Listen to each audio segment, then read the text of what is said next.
And now it's time for Mob Talk Radio with your host, Jeff Canarsie.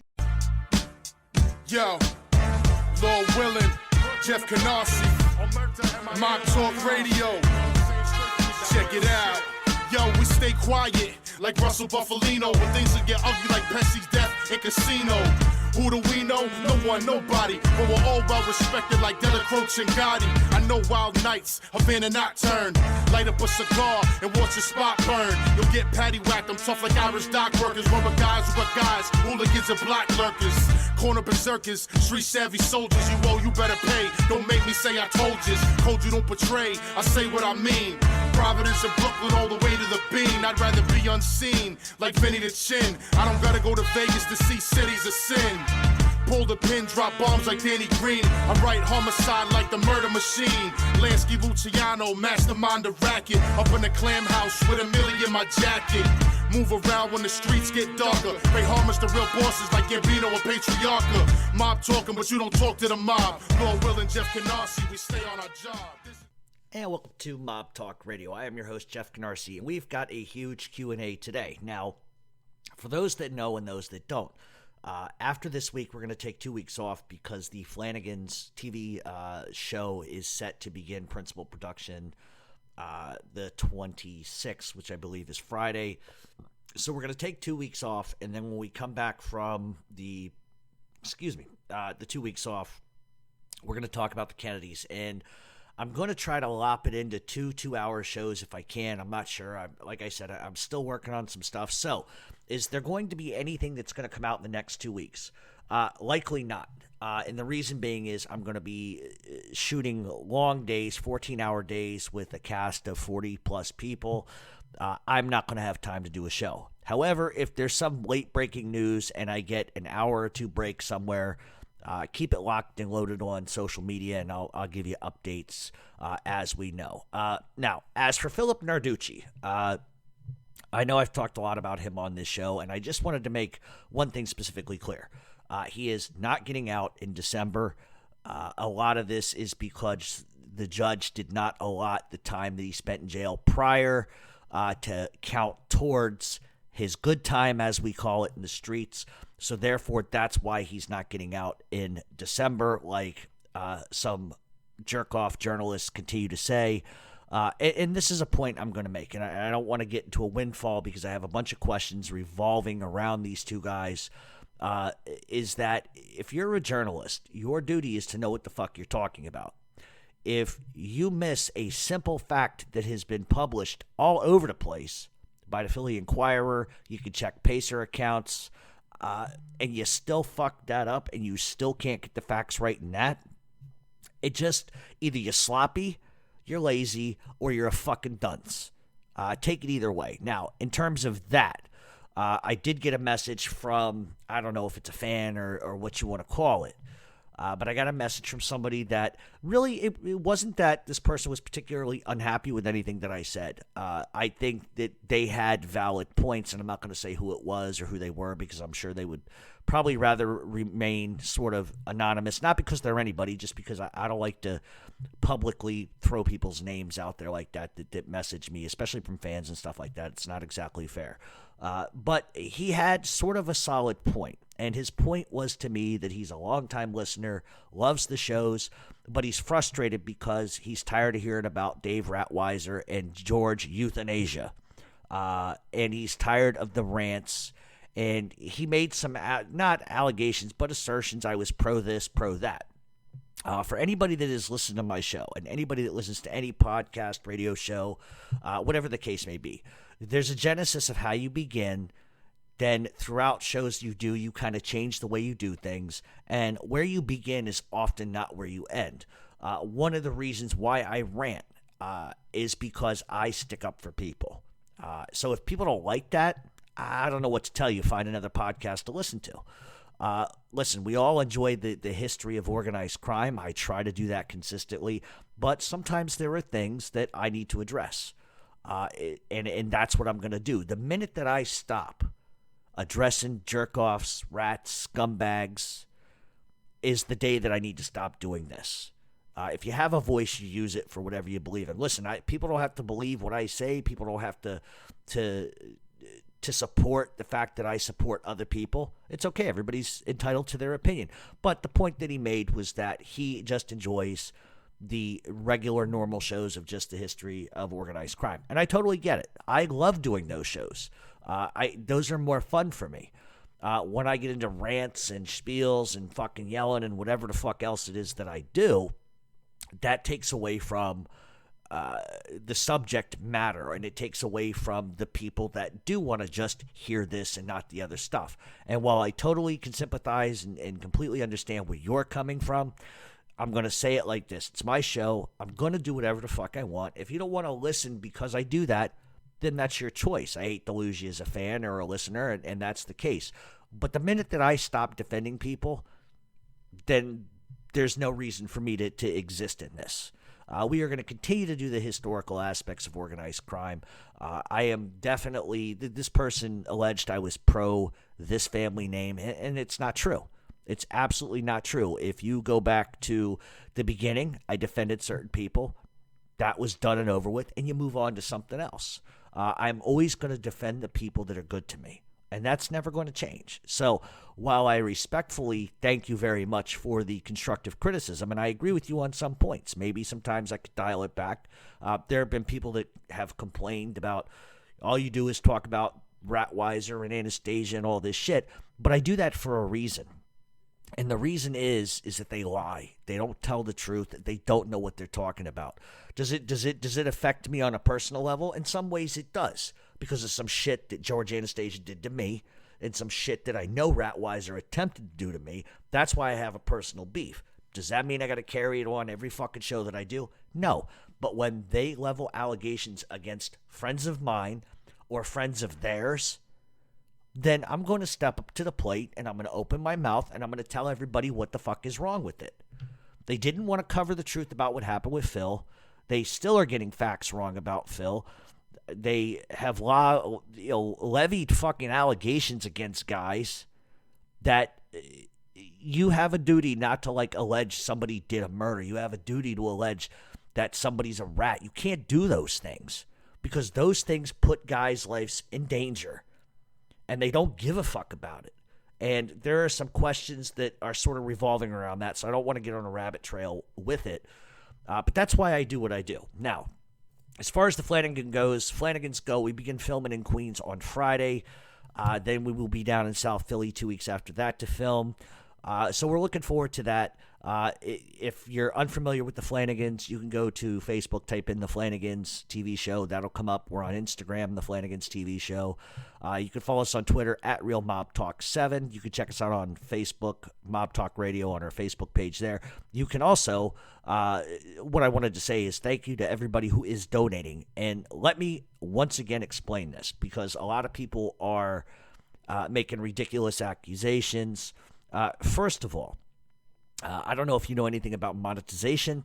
You don't make peanuts from that. Let's just put it in perspective. 1 million views on YouTube with monetization, you get $7,000.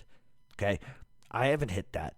So, if it takes 1 million fucking people to watch one episode for you to get $7,000, obviously you can look at my numbers. I'm not fucking bankrolling nothing. The reason why we accept donations is to try to keep the website, what I'm doing right now, free. I don't want to charge people. I've never wanted to do that. But at the end of the day, there's travel, there's upgrades and stuff, and it's not designed to make money. That's not what this. It's just about rollover. If I could keep it free, originally we had talked about me and some other people about charging $5 a month, $4 a month. It comes out to $60-some a year or whatever. And with that, you get the blog, a couple different radio shows, and etc. I'm trying to keep that free. If I could keep that free, then we can do a lot of different stuff, documentaries and stuff like that. So that's why, listen, I'm not going to hold a gun to nobody's fucking head. You don't want to donate, don't fucking donate. But at the same time, don't complain when we start charging. It's not about making a financial gain. It's just about rolling it back into what I'm trying to do and enable me to go to Chicago and do some other things and interview some really big people. a lot of people work for a living. I by no means whatsoever am, making a ton of money off this stuff. So every dollar counts. So those that have donated, I really appreciate it. There is a donation link that will be in the radio show in YouTube under that. You can go there, donate $1, donate $2, donate $3, donate $1,000, whatever it is. But I'm not going to hold a gun to anybody, and everybody that has donated, I really appreciate it. Now, we do have some Flanagan shirts that are being made by the company omertamia.com. If you're into the Omerta clothing line, which has shirts like Stop Glorifying Rats and stuff like that, go to their site, type in Mob Talk in all caps, and you will get 20% off your total purchase. They're going to handle the Flanagan shirts, which I think are going to be here this week or next week. And I have a whole box of those, which we're going to give some stuff away. And then I believe the shirts will be on sale over on their site. But once that kind of happens, I'll let you know. So other than that, that's what's going on. One last thing. Everybody that messages me, I try to get to you as quick as I can. But right now is a bad time for me because I'm busy with this TV production. For those that have experienced that and are involved in that, when you're overseeing 40 cast members and you've got like a staff of like 10 people, there's always something that comes up. There's always this location needs this needs that. We need this or we need that. So it's really for anybody that thinks it's easy, it's not. There's a lot of things you have to do. We did this in a short amount of time, which, we could have taken our time with it or whatever, but we knew what we wanted to get done. We know how we want to do it. And so everything just came together at the right time. But every other day, there's something different we have to tweak and adjust. And as far as this show goes, one of the things I need to apologize for is because I haven't been able to get them out exactly when I said, and a lot of that is related to the TV thing that we're doing. Shows like this, I guess people think that it's as simple as sitting in front of a microphone, hit record, just saying whatever you want, and just being done with it. It's not. I'm getting 500-600 messages a day just on Facebook alone. Then I'm getting at least 50 to 60 a day over on Twitter. So I'm trying to keep up with everything, but it's sort of out of my hands. So I'm definitely going to bring somebody in the next month or two to handle all of that. Just to circumvent some of the stuff. I will always respond to you guys personally. That's my promise to you. But I just need somebody to come in and kind of catalog the questions. And sometimes it's mob stuff. Sometimes people want to know other stuff about the writing stuff or the Flannagans. And it just, I'm a one-man show, so I can only do so much. Anyway, all that being said, we're going to get to the Q&A when we come back. And then in 2 weeks, we're going to come back with the Kennedys, Detroit, and a couple other really cool things. We're going to have a couple of guests actually, as well in the next coming 2 months or so. Like I said, once the filming's done, then it goes to the editing process, and I'm going to have a little bit of more time to kind of interact with you guys a bit more and do some more shows. So we're going to take a break, and when we come back, we are going to get to the Q&A. On a given week, I'm out of town a lot.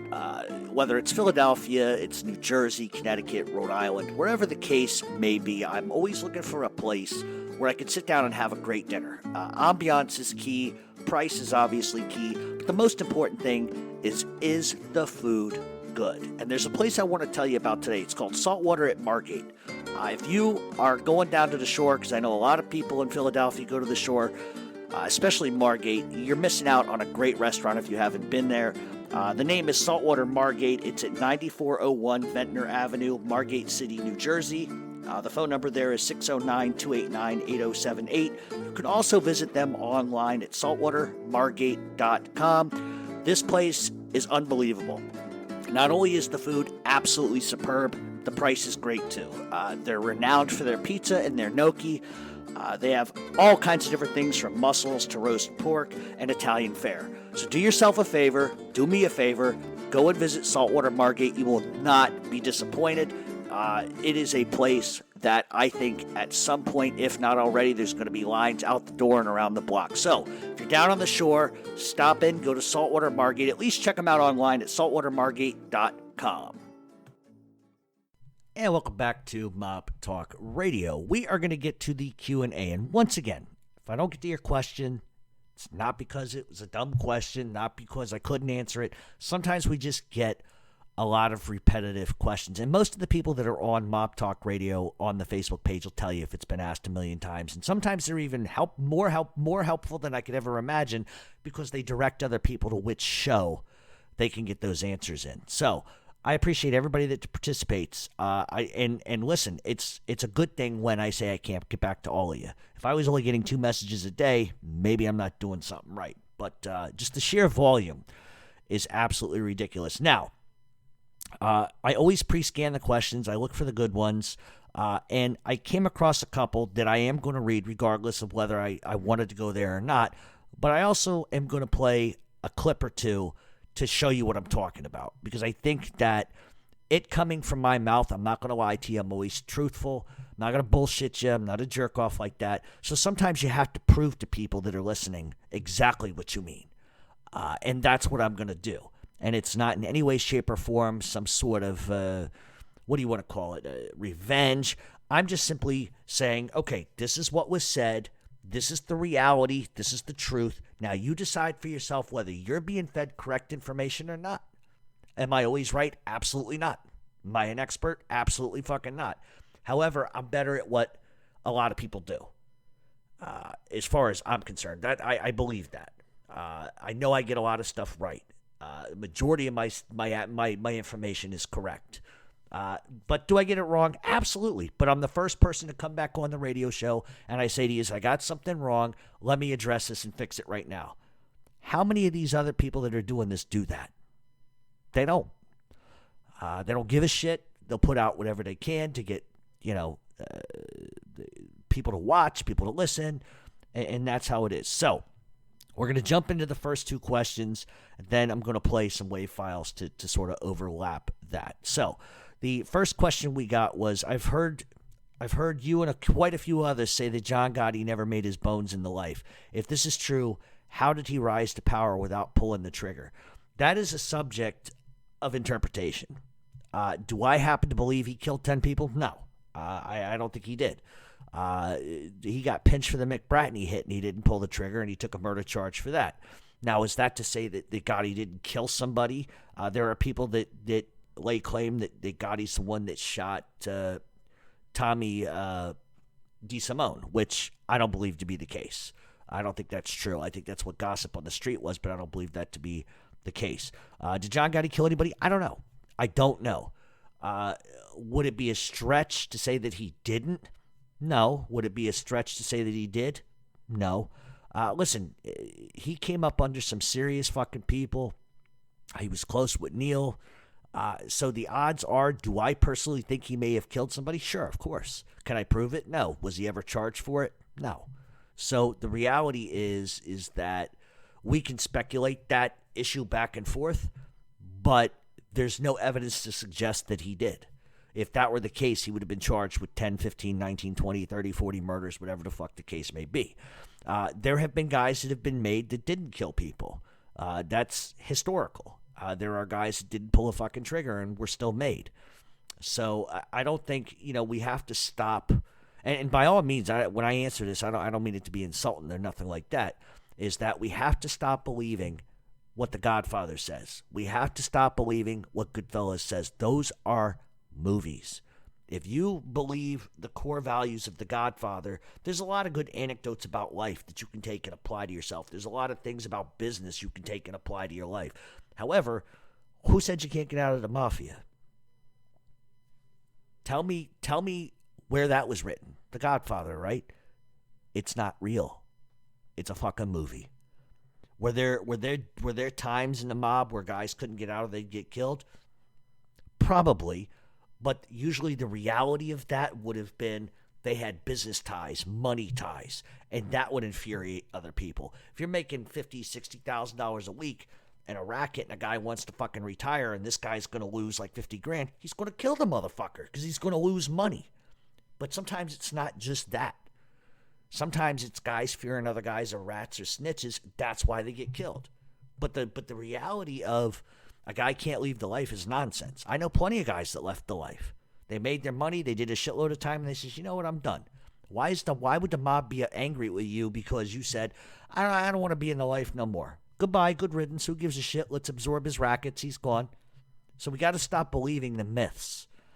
The Godfather, in its own way, was so destructive. Great movie, but it was destructive because it's, for some fucking reason, the federal government bought it and thought that that was real, and that's how actually things operate. And while it has its pros and its cons, to be rooted in something that's A, B, C, D, and E factual is just nonsense. So the reality is you can rise to power without killing people. You can be a hell of an earner. Meyer Lansky, good example of him. Did he kill people? Of course.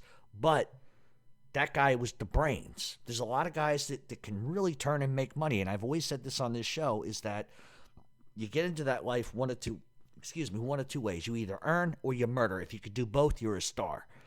But times have changed. Times are a little different now. The guys that are smart now get into construction rackets. They take illegal money, they funnel it to legitimate enterprises, and they just keep the money going, and they hope they don't get the fucking at 5 a.m. That's the reality of it. All right. Philadelphia often doesn't get the credit they deserve for persevering through the murder of Testa, then the brutality of Nicky Scarfo, then the result of that mess with John Stanfa. In your opinion, considering that people often put Philadelphia in the minor leagues of organized crime, what makes them different than the rest? And would you say that people underestimate them in general? What makes them able to stay away from indictments that puts a lot of other people and a lot of other people, okay, what makes them able to stay away from indictments that puts them all off the streets for life? Okay, the first thing is, and I've said this repeatedly and a lot, is that this is the easiest, most simple way that I can describe this. Let's take the Genovese crime family for a minute, or the Gambinos. Let's just say, for instance, they have 300 people, all right? 300 total in a family. When you're a capo in that family, you don't know absolutely everybody, right? Exactly. You don't know everybody. When you're in a smaller group like Philadelphia, everybody knows everybody. And if your core, at the top, and we're going by allegations here, allegedly, not necessarily the God's honest truth. Let me say it this way. Maybe this way will work. So I got 5 people I grew up with that I'm insanely tight with.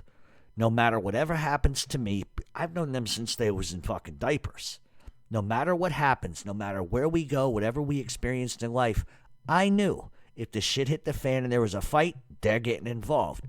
I knew that if somebody broke the law and the cops came, everybody was blind, deaf, and dumb to it. Even if they knew that they were risking getting indicted, getting arrested for conspiracy after the fact, before the fact, during the fucking fact, they shut their fucking mouths. They didn't say nothing. It was a all for one and one for all type of mentality, like the fucking Three Musketeers, but 5. That's how Philly is. When your core has known each other since they were babies, they know what angers the other one. They know what the other one's going to do when he loses his temper. They know whether this one's a little more funny than the other ones. They know this one's more volatile. This one knows how to move this to make that. When you have a group that is so nestled and enclosed in like concrete, you can't break that. You can't break it. And so if the core is intact, then it doesn't matter what the fuck happens on the outside of the fucking rim, because those spokes go in a million different directions, but the hub of the spoke, the center of the spoke, is the strongest part of it. And when you can't crack that, then it doesn't matter what the fuck you do. You can cut this spoke off here, this spoke off here. It doesn't matter, because you're never going to get to the core. The core is like Kevlar. And that's why Philadelphia, in my opinion, is still there. That's why they're resilient. They're tough people. They can be violent if they need to be. But when that core is so strong and nobody sees nothing, nobody hears nothing, nobody says something, there you go. If we turn back the clock and we look at Nicky Scarfo and you look at Nicky the Crow Caramandi, Tommy Del Giorno, and some of these other jerk-offs, they went and ratted on Nicky Scarfo because they were terrified of him. Terrified of him. Now, we can argue the pros and cons of Nicky Scarfo all day long, but the reality is he'd kill you. And they knew it. And the only way that they could logistically, the logistics of all of this, you're either going to go to prison for life or you're going to get murdered. I'm not justifying what they did whatsoever. I think they're both garbage pails. But the reality is they were terrified of Nicky Scarfo. Weak men make decisions like that, and that's what they did. But the thing is that when you have a boss that is so fucking nickel and dime shitheel crazy, has a dream a motherfucker's going to rat, he's going to kill him, throws a fucking horse off a fucking cliff. You know, you're dealing with the fucking Addams family or the fucking Munsters or whatever the fuck. But the reality is that Stanfa moves in. These guys stuck together. If you believe what the FBI says, they went to war together. And what Stanfa did was he underestimated the people he was fucking with. You by and large, and I'm not saying this is right, but by and large, you know, Stanfa had the backing of the families in New York. Said, all right, I'm going to take on this other faction because I want everything to be with me. I want everything under my control. Didn't work. Where's Stanfa now? Hello, he's in prison. He's done. So my point is that you're resilient because no matter the odds, you fight together. You fight, you ride or die, you know, they say all the time. But like I said, when your core is that strong, you can't break it. Anything, if you look in Philadelphia, especially the last 20 years, most of the guys, there hasn't been anybody within the core group, and you can insert whatever fucking name you want, but there hasn't been one guy of the core group that said a word about another guy. All of this shit comes from nonsense of people, of outsiders. And there's something to be said for that. The Bonanos, they have constant problems with guys fucking ratting on each other left and right. That's been going on since Joey Massino and before that. Philadelphia doesn't have that problem. So that's why they're resilient. That's what makes them different. They are, and I said this last night. I was actually in South Philadelphia last night. I said this to somebody. I said, you know, this is like coming back into a fucking time warp. This is like 1960s. You know, you just have to know that lifestyle, and you have to know the people there, and you have to be there to kind of see it for yourself and understand it. Tough enclave, old world shit, and it's a throwback to the old days, and that's just how they are. That's just how they are. All right, so now we're going to get to the portion of this where we're going to get to a question about my two favorite jerk-offs, and then I'm going to play something because I want you to hear it for yourself. All right. I recently heard Dave Ratweiser and Euthanasia talk about Anthony Pergiano. And while I'm not exactly a fan of them, it seems kind of lame that you covered that story months before they did, and now they are essentially piggybacking off of your work. I also find it funny that they refuse to name rats in indictments because they want to protect the rats, yet have no problem throwing guys like Borghese, Mazzone, Merlino, and God knows who else completely under the fucking bus and then running them over. Just look at the Starkey thing, or the Sharkey thing. They boldface lied on social media until you hammered them. Then they changed their tune. And they continue to say, you're a bullshitter, and they spread facts. So I can answer this in like a million different ways, and I could talk for the next 40 fucking minutes about how much I hate them. But let's get to the factual information, because I think that's what's probably more relevant in this situation. Yes, I covered Anthony Pergiano before everybody else. I got photos of him out. I covered the fact that he was ripping people off underneath the FBI's nose when he was employed by them, which is crimes. So I put all of this out. These assholes didn't know anything. They didn't report anything. And what they have a tendency of doing is saying, well, we're not going to name any informants in this case. No, but like you're going to suck Ron Previty's cock. You're going to blow John Vesey. You're going to mouth tongue kiss fucking Ralph Natale's asshole all day long because you glorify those pricks. But then you're going to turn around and you're going to like fucking try to throw fucking Marty Angelina in a fucking stupid murder charge. Or you're going to throw this one and like banging Madame Tussauds wax figures, and you're going to say this one cut the head off of this one, and this one fucking snuck DNA into a prison to make a baby. You guys, they say the stupidest shit, and there's no relevance in what they say. There's none.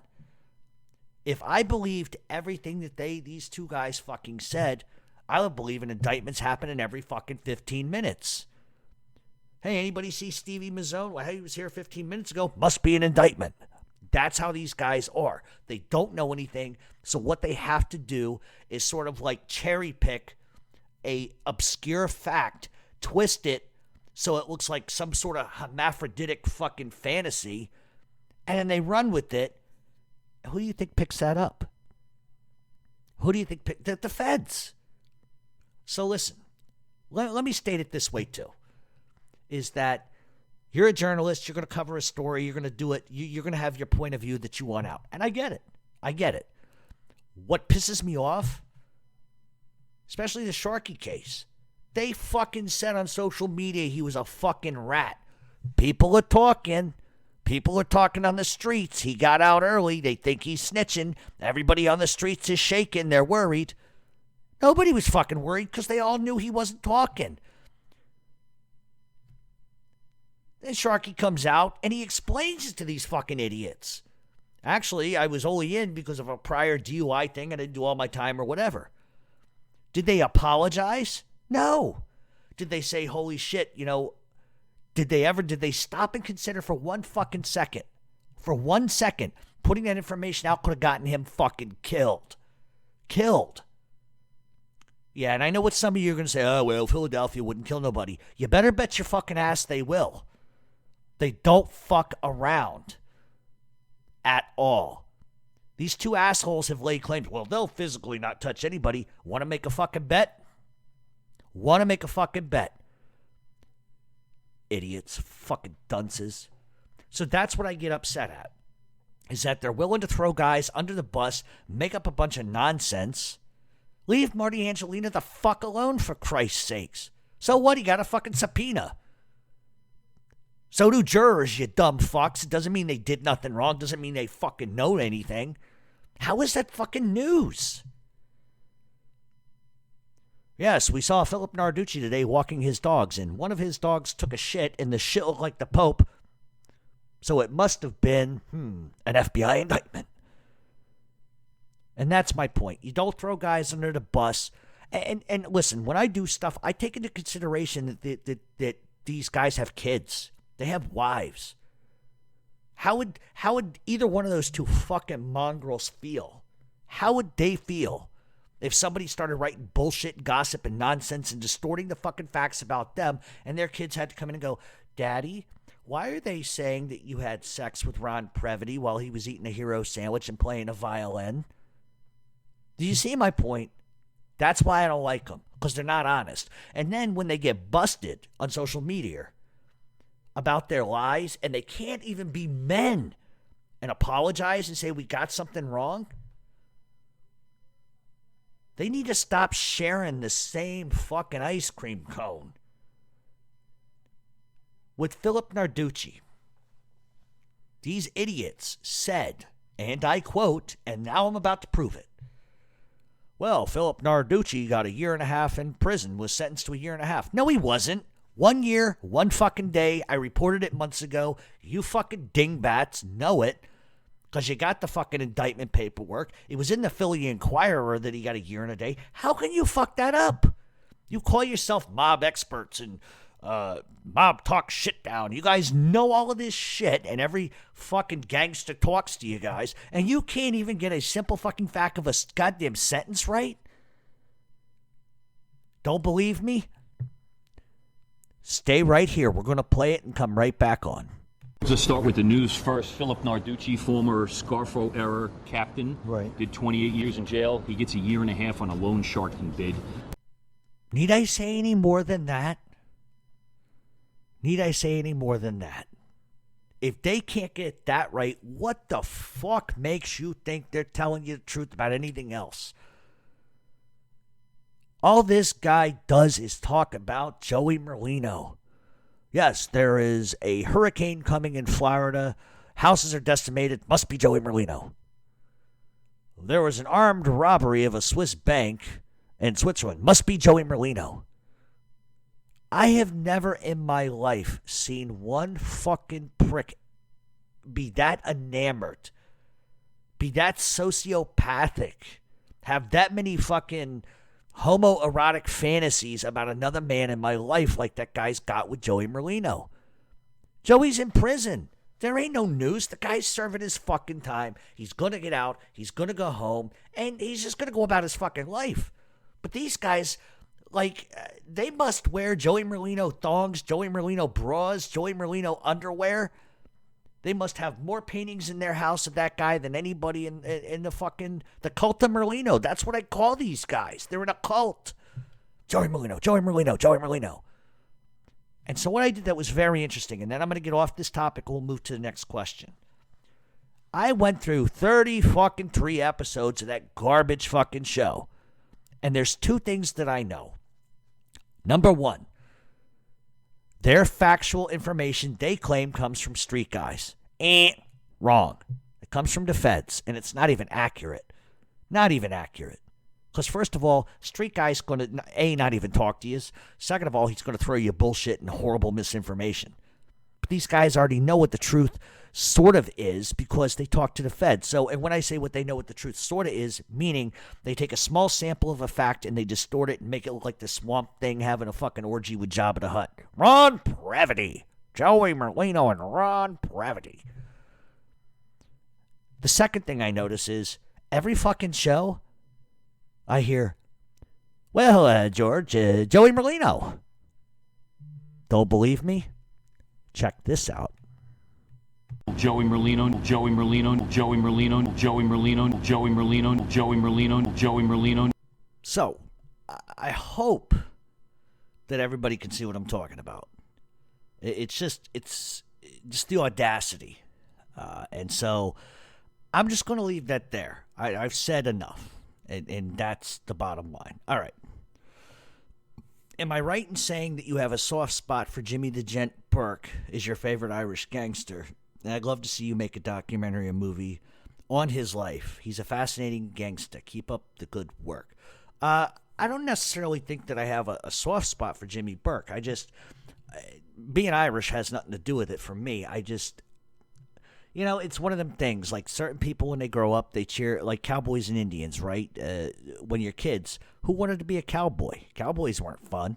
Indians were fun. But just like when you're a kid, you play cops and robbers. Who wanted to be a cop?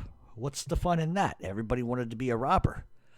So, you know, you always root for the bad guys. And Jimmy Burke, what he was able to accomplish in his life, especially in organized crime and in that world, makes it very fascinating. And absolutely, I forgot the name of the person who sent this in. But yes, if I make a feature film, it's going to be on Jimmy Burke, and it's going to be done the right way. Because I think Jimmy Burke is polarizing for a lot of reasons, especially when you look at his childhood. Man, he had a rough fucking childhood. And whether or not we can agree to disagree on some of the things that he did in life were fucking awful, you have to sort of marvel at somebody that comes from a really crappy sort of childhood and, does certain things and is able to, like, make money. Sure, legitimately, if he'd have done it legitimately, it makes him even more of a fucking folk hero. But in my opinion, I mean, just some of the stuff that he was able to accomplish to me is at least from the mob genre, is impressive. All right. What do you think the mafia would have been if Lucky Luciano was murdered by Maranzano? That's a really interesting question, because would the antithesis of organized crime or the mafia as we know it have been the way it is now? Probably similar, but probably not exact. I think when you look at Lucky Luciano and some of the ideas and the ideals that he believed in, I don't think organized crime would have ended up specifically like the way it has ended up. I think with the organization, the structure, somebody would have come along at some point and would have, organized and stuff like that. But I don't think it necessarily would have been the same way. It would eventually, evolve into that, but I just don't think initially it would have. It would have had to evolve over a couple of decades. But yeah, I mean, if he gets killed by Maranzano or even Masseria to that point, I just don't think you see. I don't think you see everybody coming together under one umbrella. I think you see a lot more turf wars and a lot more murders. So there you go. All right. Do you think it's fair to say that the New England regions of Providence, Boston, etc. are the weakest and least desirable factions currently right now? No home base, lots of informants, and no real leadership that we've heard about in years. Well, here's the reality. In part, your question or your the way you look at it, it could be considered somewhat accurate to the extent that Providence is based, the Patriarchus specifically, the base has been jumping back and forth from Boston to Providence for fucking 40 years. But Providence is very strong. They're a lot stronger than people know. They're very organized. But when you're the smallest state in the United States and the most corrupt state, it's really hard to move around in that state. And that's probably a lot of the reason why you see the power vacuum in the base being shipped back to Boston. Bigger area to operate in. Probably the same amount of eyes are going to be on you in what you're doing and et cetera. But I think the reality of it is if you get the hell out of Providence and you set up base somewhere else, you can insulate yourself a little bit better. But is it, the least desirable? No, I don't think so. But, are they what they once were? Absolutely not. All right. In The Sopranos, they refer to Furio as a zip. But is this wrong because Furio was from Naples, not Sicily? Or do all Italian Americans call people from Italy a zip? When I was a kid, typically zips were Sicilians. That's what they were called. Guys over from coming over from Italy to the United States. But these days, I hear it a lot being used to define anybody that's from Italy. So in the beginnings, I think it was necessarily just guys from Sicily. That was the derogatory term that was used for zip guns. That's where it came from. But today I hear it being used sort of a generalization of all guys from Italy. So what the true answer is, as far as the Sopranos are concerned, Furio, if he was from Sicily, using it in that terminology for the screenplay and for the show, yes, that would be accurate. But I hear that really used for anybody from Italy at this point. That's just the way that I've seen it. Okay. Which underboss was more important to their boss's reign and success? Gaspipe Casso to Vicamuso, Carmine Galante to Joe Bonanno, or Willie Moretti to Frank Costello, Tommy Lucchese to Tommy Gagliano? You know what? In my opinion, Carmine Galante and Joe Bonanno. And the reason why I say that is because Galante was really able to get the drug routes in Canada and from overseas to work that out. His drug connects alone probably would have been very important to Joe Bonanno's success, especially when you consider Galante was a nutcase willing to murder, but he brought in a lot of money. And I think that looking at all of these guys, I think that Galante specifically was really important to Bonanno, even trying to remotely remain in control of some things. A lot of guys feared Carmine Galante until they got tired of him and then they whacked him. But I think that that's what kept Joe Bonanno alive for a lot longer than he might have been when you consider everything in its totality. Gaspipe Casso to Vicamuso, you can read about that on your own. Those guys, they had to one-up each other every time, so there's some friendly competition there. All right, do you think Roy DeMeo could have been a good boss? Also, why did they whack Roy DeMeo and not the others in the DeMeo crew? I mean, they could have also flipped. Didn't the Gemini twins use a lot of drugs, which made them not trusted? Yes. Joey Testa and Anthony Center were massive coke users. More specifically, not Joey Testa, but Anthony Center was a massive cokehead. That's what created kind of a problem. But those two actually jumped to the Lucchese's, not made guys, but they jumped to the Lucchese's after Roy DeMeo got whacked. Now, would Roy DeMeo have made a good boss? Sure, absolutely. I think he would have if he could have put sort of a belt loop around some of the murderous behavior that he had. And the reason why DeMeo was killed was there was multiple reasons. The drug thing, they got caught doing that. They got caught with a lot of bodies. Paul Castellano started to get worried, and that's why he had to go. And any time, and the reason why, should the whole crew have gone? Maybe we can argue yes and no to that, but Roy DeMeo also killed guys. Chris Rosenberg killed guys from his own crew. So I think the reality of all of that is that the reason why Roy DeMeo goes and not everybody else is because when you put somebody in a leadership position, and one of Roy DeMeo's things, obviously they were killers, but Roy DeMeo was also put in charge of the Westies. And when the Westies started fucking going crazy, doing shit on their own, it infuriated Castellano, and Castellano needed to blame somebody for that. And the easiest way that he could do that was hold Roy DeMeo culpable of that. They also blamed Roy DeMeo and Nino Gaggi essentially for what Dominic Montiglio did. So in its totality, that's the reason why DeMeo had to go. Now, there's been long-standing rumors that DeMeo was taping people. He was a rat. None of that's true. It's all bullshit and gossip. But, when the shit sort of hit the fan and Paul was looking at 100 years in the commission case, somebody had to pay dearly. And Paul just, much like the scene in Goodfellas when Jimmy Burke starts whacking everybody related to the Lufthansa case or the Lufthansa heist, same sort of situation here. Paul had to get rid of, he had to hold somebody accountable for all that crap. Even when you look at the car chop shop shit that they had where they were stealing cars and shipping them to Kuwait, they got caught doing that. So everything that Roy DeMeo did was getting directly connected right back to Paul Castellano, and that's a fucking problem. Now, could they have killed everybody else? Sure, they could have done that, but I think chopping the head off the snake pretty much kills the snake, and I think that's probably the reality of what he did. All right. If Nino Gaggi would have let Dominic Montiglio get made and didn't keep him down, would he have flipped? Listen, there's something that somebody once said to me. Rats are not made, they're born. You either have it in you or you don't from a young age. We can argue the parameters of whether Dominic Montiglio never would have ratted had this happened, that happened, this not happened. But the reality is that Dominic went out to California, pretty much went on the lam, stopped talking to everybody. It got everybody fucking nervous. Then when he comes back to New York to collect on a loan shark vig, he gets arrested by the feds, and that was it. He knew what was going to happen at that point. Everything was going haywire with DeMeo, Castellano, and that situation. So, if he was made, would he still have ratted? I don't think that would have made a big difference. I don't think Dominic Montiglio was going to hedge all of his bets on getting made. I don't think it was that important to him.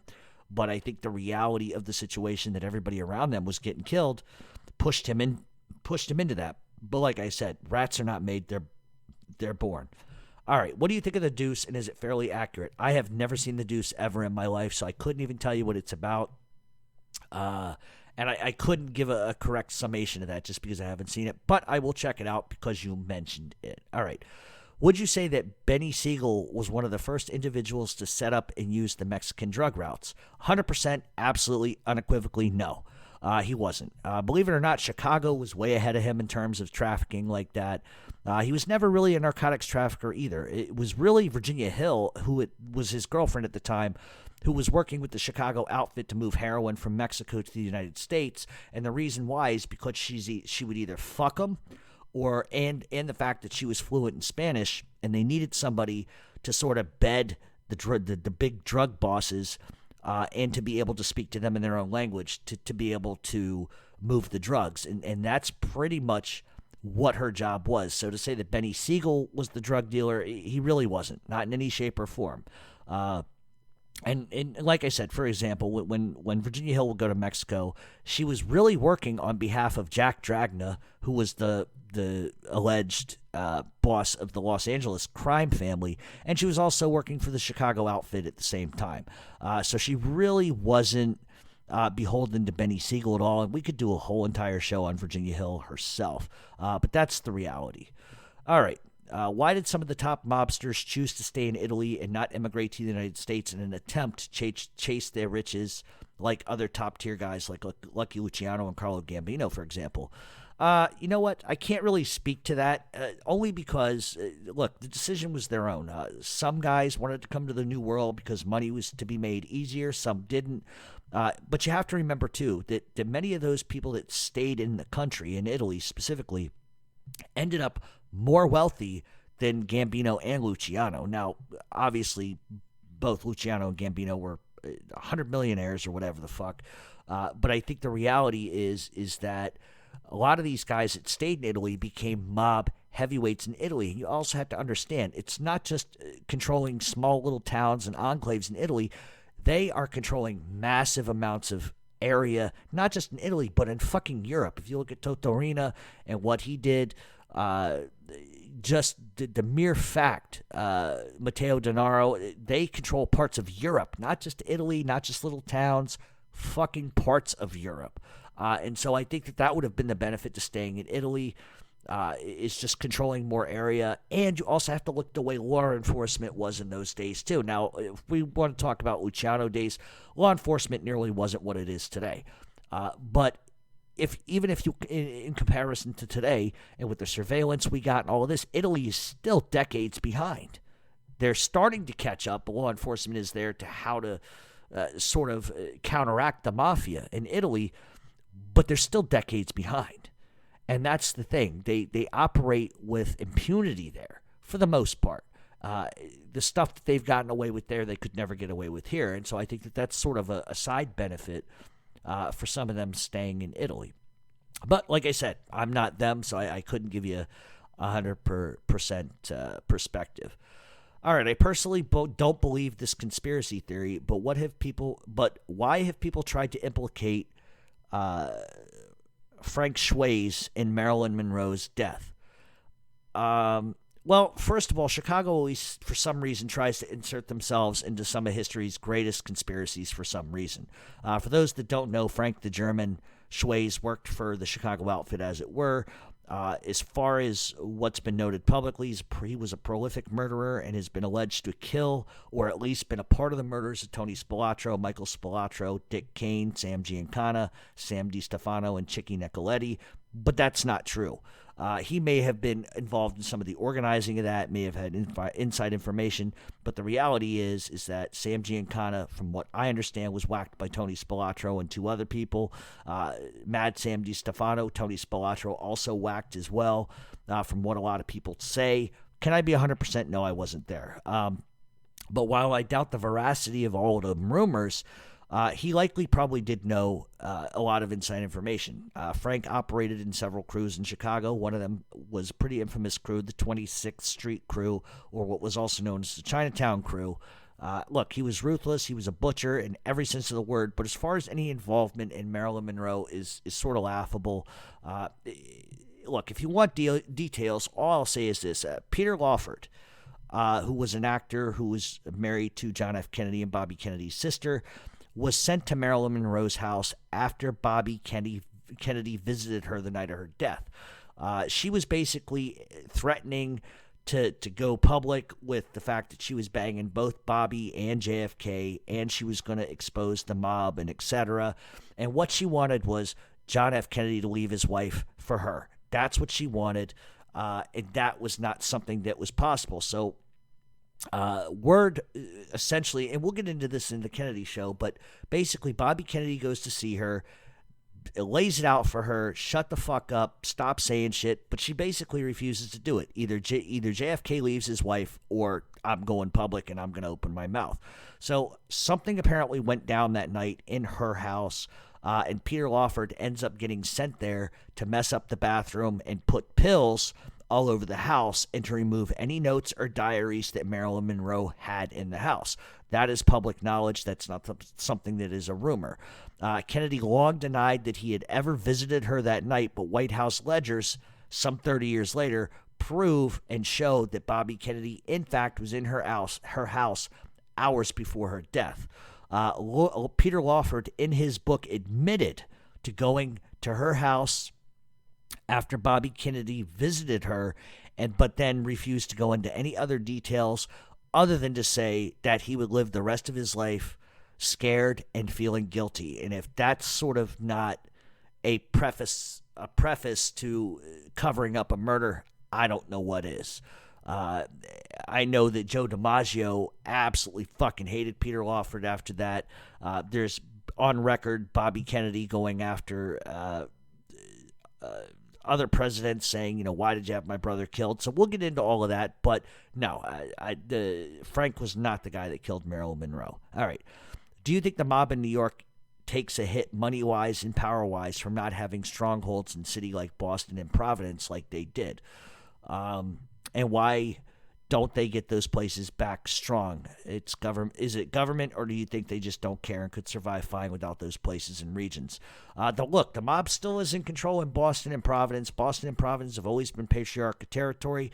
The Genoveses moved into Springfield. The territories were cut up under Ray Patriarcha, and everybody got sort of a piece of things. And as far as like other parts of Massachusetts, like I said earlier, Patriarcha just kind of moved everything around. The New York mob has zero to do with Providence. They have zero to do with Boston. They essentially own that turf and they operate on their own there. And the turf doesn't belong to New York. It belongs to the Patriarchas. It belongs to others, and that's just the way it is. So are they strongholds like they were? No. But are they still run by those groups? 100%. All right. If most of the mob used to carry Tommy guns in violent cases, why did they stop? So nowadays, how many guns do they carry and what kinds? I know they use ghost guns. I don't know what a ghost gun is. Maybe that's a reference to a zip gun. But I think that as far as the violent case thing, I don't think that's right. I think it's a little bit cartoonish. I think that's made up. Maybe they carried them in the 20s. I don't know. But I think that any reputable gangster in the right mind probably doesn't carry a firearm, just because if they're felons, that carries a minimum 5-year term. And I don't think that that's necessarily the brightest idea for them. I don't know. It just sounds to me like, something out of like a Bugs Bunny cartoon. All right. Have you seen Boardwalk Empire, and what was your take on it? I'll be real honest. I can't collectively say I watched enough of it to give you a synopsis of what I thought. But I will tell you this. When it first came out, I tried to watch an episode, and I just couldn't get into it for whatever reason. Not that Steve Buscemi or any of the actors were bad. I just couldn't get into it. I think it was coming off the heels of The Sopranos, and for me, I didn't think at the time it got much better than that. And I'm sure historically it was good, but I really tried to watch a couple episodes, and it didn't sit. I don't think there was anything specific about it. To me, it just didn't resonate, I guess. To me, it was boring. But maybe I'll give it a second chance. You never know. All right. Would Tommy Del Giorno have been clipped if he didn't go to the New Jersey State Troopers and flip? You goddamn better believe it. Nicky Scarfo was not fucking around, and I don't think under any circumstances Tommy Del would have lived. Absolutely not. He'd have been killed. All right. In your opinion, how does a new boss unify a family broken into factions? Well, sometimes it's money will ease things. Sometimes it's promotion will ease things. Sometimes you just have to play in the sandbox together long enough until you no longer do. Then all hell breaks loose. I don't know. I'm not in the mafia, so how would I typically unify two factions? You got to bring them to the table. What's the beef with you? What's the beef with you? How can we sit down and cut it up so that everybody feels like they're benefiting? How can everybody feel like they're leaving from the table a winner? To me, that's the most important thing, and I think that's what you need to do. But people may have other opinions. All right, who had more power in Cuba, Meyer Lansky or Santos Trafficante? I would say hands down Meyer Lansky, because he really controlled gambling in the whole entire country. He was able to ebb, flow, and move and make a ton of money without much interference, at least in the beginning. He ended up losing a ton of money. But Trafficante was as powerful in a sense, money-wise, because he was, believe it or not, Lansky's sort of partner in a lot of this stuff. But I think ultimately Lansky probably had more power in Cuba because he was very tight with Batista and all the government officials. And so that's what makes him more powerful in that instance. All right. Does the Cincinnati crime family control any rackets in Cincinnati? Are they a powerhouse in that city, or they defer to local gangs? Cincinnati, by and large, is really small potatoes at the end of the day. Look, they still have gambling, loan shark, and narcotics, but Cincinnati would be really closer to more glorified crew these days because they have low numbers, at least from what I've heard. And they would likely probably be a subsidiary of Chicago or Youngstown or Cleveland at this point. All right, is there any left of the Ballesteri crime family in name? Yes, they're still active, but they've really been absorbed by Chicago at this point because the outfit pretty much, Chicago mob has taken over the majority of rackets in Milwaukee. Milwaukee is not what it once was, obviously, and what we're seeing typically is a lot of small fringe groups being absorbed by bigger families. They still have their own thing going on, but they're sort of under a shell. All right, why doesn't Joe Watts get talked about in mob history? And why is he not up there with the top killers? He was a very feared guy, and on top of killing, he could earn. And would you ever do a show on him? Someday, sure. But, you know, he does get talked about actually a lot, but not in the perspective that the way that he should. There is a particular pissant rat fuck midget dickwad who keeps saying that Joe the German is German. He's not fucking German. He's Italian and he's Welsh. This fucking moron is the fucking epitome of Mr. fucking know-it-all, but can't even get that right. Oh, yeah, they called him Joe the German because he's German. No, they didn't, you fucking moron. And that's your fucking mob expert, informant, rat fuck? Please. Look, Joe Watts, certifiable killer, could earn a lot of fucking money, rose the ranks. I've always said, in the mob, you're going to, if you ever want to aspire to be anything, be a Joe Watts or a fucking Jimmy Burke, and I'll say that till my last dying breath. You know? All right, is Atlanta Cosa Nostra still strong, or is it gone? Look, they were never really strong to begin with. Do they have members? Absolutely. But Atlanta, really particularly, you got to look at Atlanta as a whole. They've got Asian gangsters, they got Russian gangsters, and they have over 80 different street gangs alone. So whatever clout or whatever power they might have had in the 1950s is fucking, it's a wipe. It's gone. It's been long gone since the 50s. It's widely believed that the family is split now into two factions, one being set in which is called the North Atlanta Wing. Then there's one in the South called the South Atlantic Wing, which is the Gracio crime family. But from what I understand, the numbers are pretty much very small, with around totally 50 members. So you split 25 aside.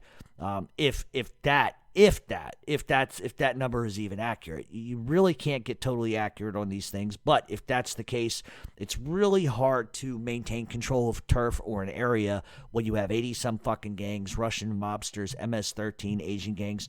So the days of just controlling an entire city are done, especially when you have that sort of conglomerate going on. And when your opponents quadruple you in size, there's not much leeway that you can do. So are they still there? Sure, absolutely. Are they what they were in the 50s? Absolutely not. All right, early Halloween Mafia question to you. It's you and a Ouija board, and you can summon 3 dead mobsters for questions. Who would they be? I would want to have Vito Genovese just because I think every other word would be fuck, fuckity, fuck Carlo, fuck Lucky, fuck all those fucks. That's why I would want him. Jimmy Burke, just because I would want to pick his brain on just some different things. And number 3, Vinny the Chin. That would just be my ultimate. But I don't fuck with Ouija boards. I got a story I could tell about that shit, but I'm not going to. When I was a kid, I did some crazy shit, and I learned my lesson the hard way. You don't fuck with demons, kids. Don't fuck with demons. All right.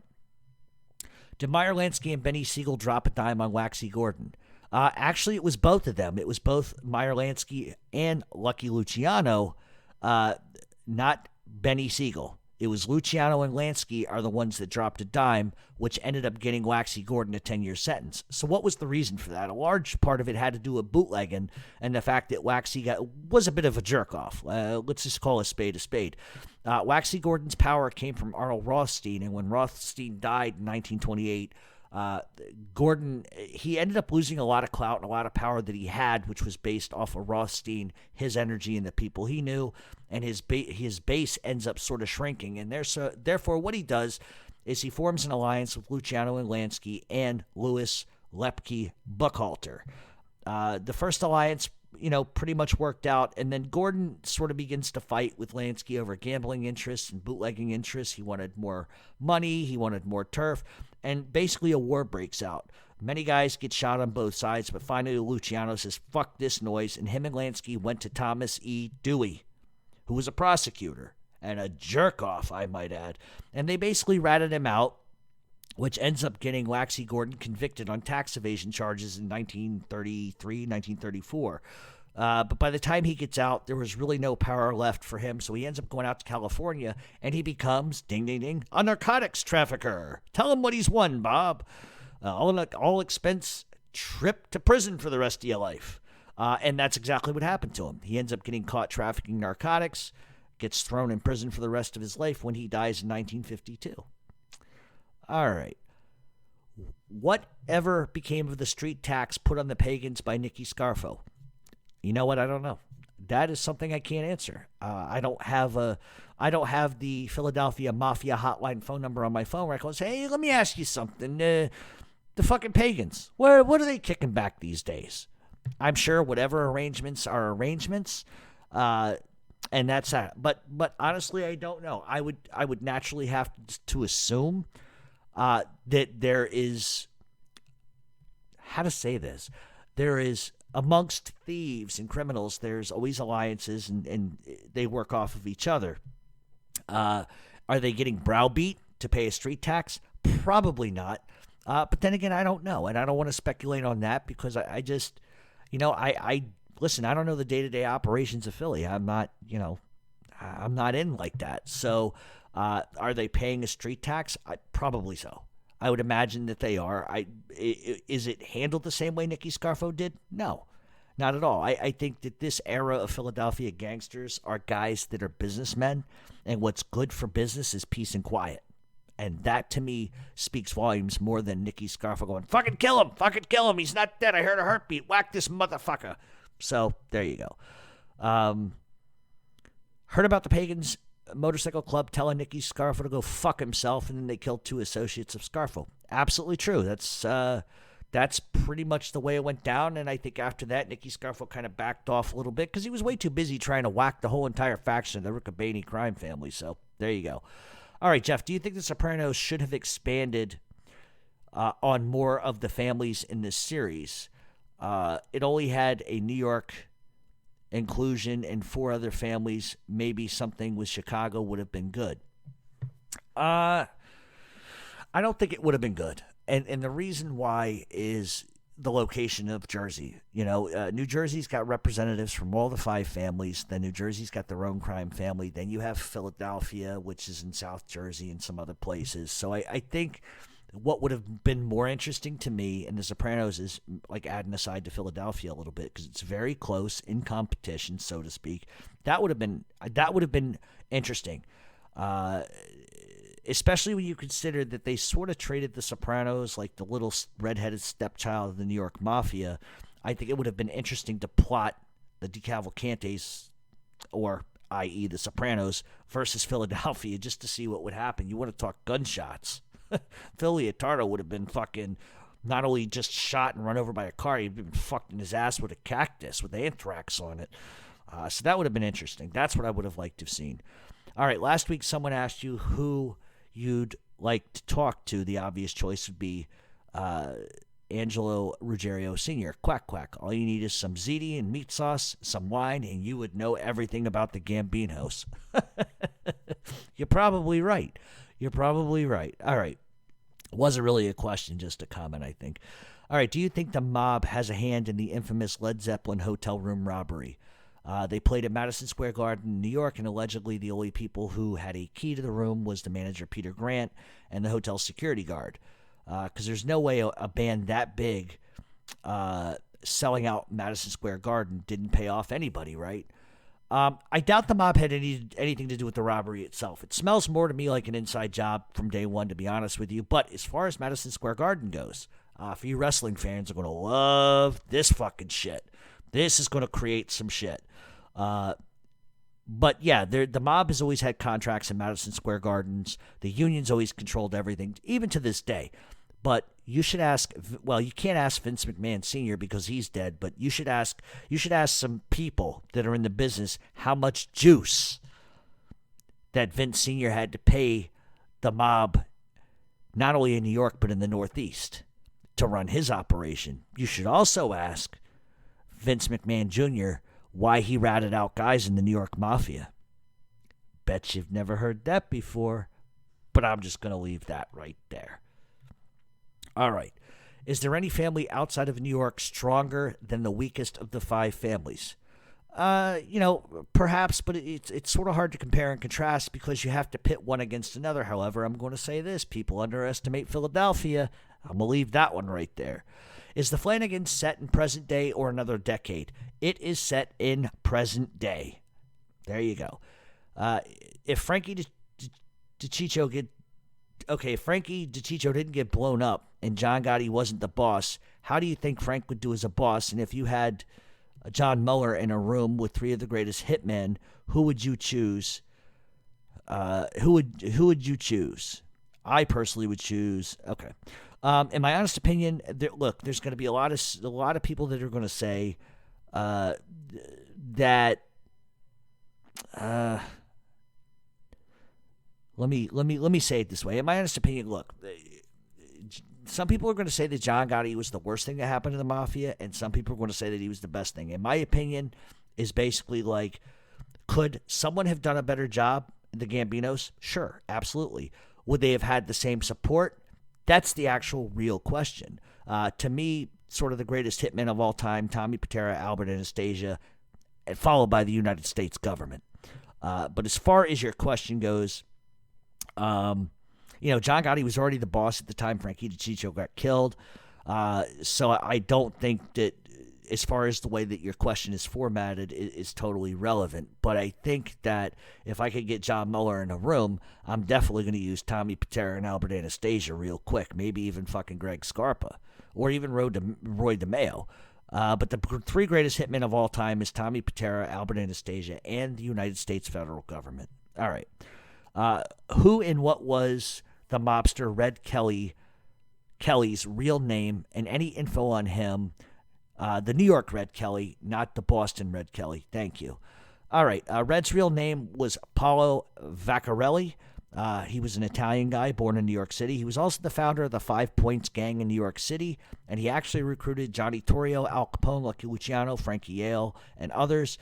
He probably was the most influential mobster ever in New York City, based only and solely on his control of Tammany Hall. This was before Frank Costello was Frank Costello. He just knew how to control politicians. He was the first one that could control politics, and by controlling politics, you just get what you want.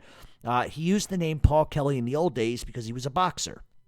Irish boxers were celebrated at that time. Italians weren't so very well liked, and they weren't really acceptable in those days, so he takes an Irish name. Kelly would use his power to pursue people, or to get people elected in Tammany Hall, who would in turn allow him to sort of do what he wanted to do.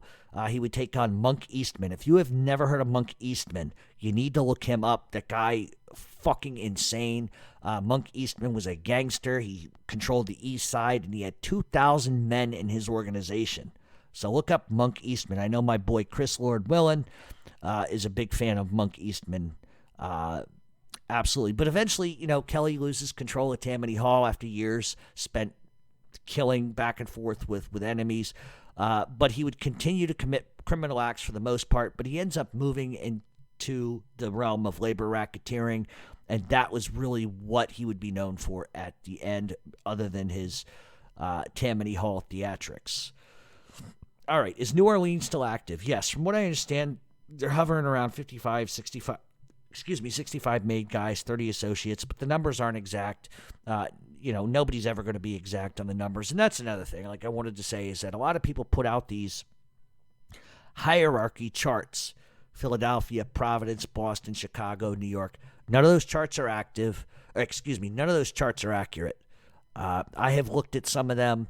I consider myself to be a little more knowledgeable than a lot of these people I see posting this shit, and it's ridiculous. They're not accurate, and that's where the FBI tries to get their information from when these jerk-offs put up these pictures. This guy's at the top, this guy, then these 5 guys, then 100 other guys. They're never accurate, they're never right, and that's just the reality of it. All right, what do you think of the movie of 10th and Wolf, and was it a real story? 3 words, 1 answer. Garbage, garbage, garbage. All right, how would you feel about a movie on Johnny Roselli? Have it show the control he had on mobsters, how mobsters had control of Hollywood and Vegas, and how the CIA was using Roselli to plot against Cuba, Castro, and Kennedy. Absolutely. I think that would be an incredible movie. I think just from the historical perspective of everything that Johnny Roselli was in, he was the bag man for everybody. And where does he end up? In a fucking barrel in Biscayne Bay. Yeah, absolutely. I would be a fan of a show like that. Did the patriarchal crime family have any connection to Don King? They might have had a little connection to Don King, but Don King was fucking owned by the Genovese crime family, and I'm going to leave it at that. It's long been asserted that when Don King got the fight between that fucking jerk-off, Peter McNeely, versus Mike Tyson, Peter McNeely was owned by the Genovese crime family. A lot of people don't know that, but that's the reality of that. All right, do you think Joe Todaro still has a hand in the Buffalo mob, or do you think someone else has taken over what's left? Really, it depends on who you talk to, but I keep hearing 2 things. I keep hearing that Joe Todaro Jr. is running it, but the day-to-day operations are run by a Canadian. And that was recently caught on a wiretap, so that sort of backs that up. Buffalo still controls many aspects of Canada, but from everything that I'm hearing, they're definitely not dead in the water, absolutely not. But the wiretaps that I've heard, or wiretaps that have been released, sort of, you keep picking up little, facts here and there. They have been involved in the beef between the Musitanos and the other crime families in Canada. However, Andromeda really has a stranglehold on Canada, as we've talked about in a lot of shows.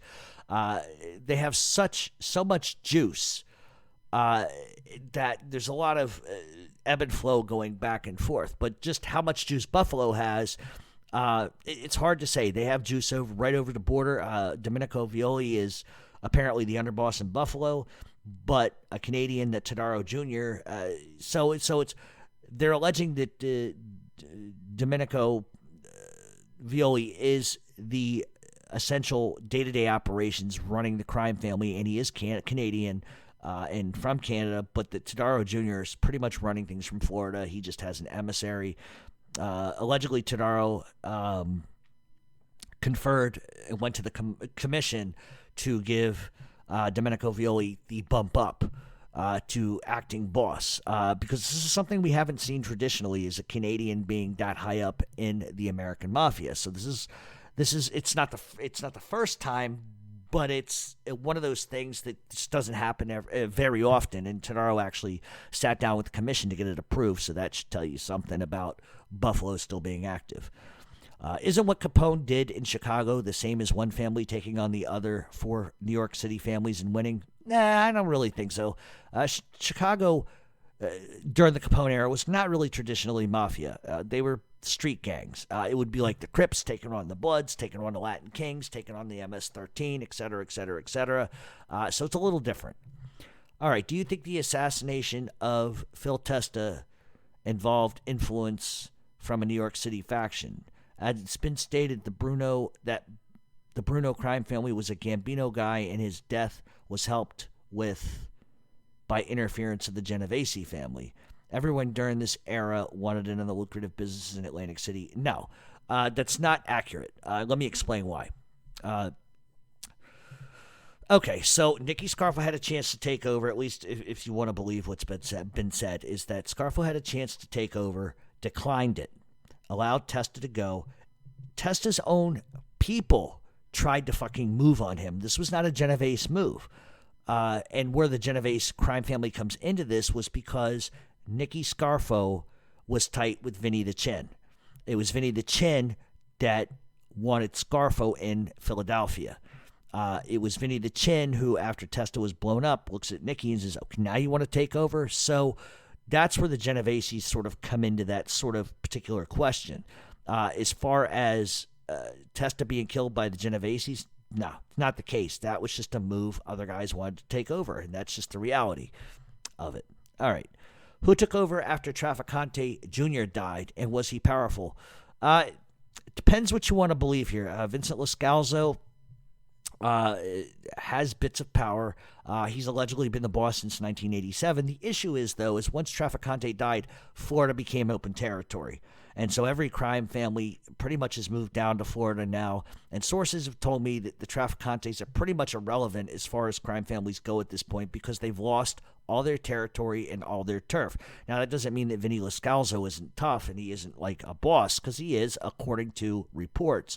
But listen, Lascalzo has deep ties into Sicily, and how powerful he is really a result of I simply don't know. Are they once what they were? No, but Vinny Lascalzo has been running, allegedly, according to the FBI, since 1987.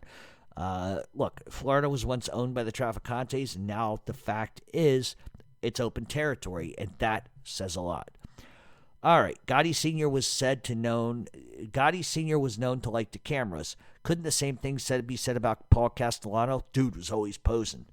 Nah, I don't think so. I don't think Paul Castellano liked being photographed. Look, I don't want to get on this trail, but if you know the FBI's watching you, why the fuck do you have everybody meeting at a fucking social club? A Tuesday night at 7. You know the FBI's watching. Why would you put yourself in that situation? And that's the point. Paul Castellano was not. I could say this about Paul. I don't give a guy a lot of credit, but I'm going to tell you something. Paul Castellano was dangerous. Paul Castellano was incredibly smart. The problem is Paul Castellano wasn't a street guy. Would he murder people with his own hand? No. Would he order deaths?